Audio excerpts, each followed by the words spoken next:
কোরআন খতম করবার জন্য উঠে পড়ে লাগে। কেউ 5 খতম, 7 খতম, 10 খতম দেওয়ার জন্য প্রতিযোগিতা করে খতম দেয়, ফলে খুব দ্রুত তারা কোরআন তেলাওয়াত করে। এটা ঠিক না। খতম দেওয়ার জন্য উঠে পড়ে লাগা উচিত হবে না, বরং আপনি ধীরস্থির ভাবে তেলাওয়াত করুন।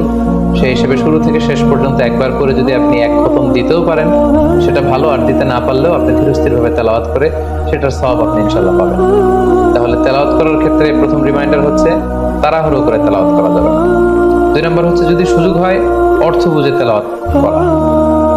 আমরা কয়েকটা সূরা স্পেসিফাই করতে পারি যে এই রমাদানে আমি এই সূরাটা পড়ব, এই রমাদানে এই সূরা শুরু থেকে শেষ পর্যন্ত এর মর্মার্থ, এর বঙ্গানুবাদ, এর যে শিক্ষা লেসন, এটা আমি জানবার চেষ্টা করব।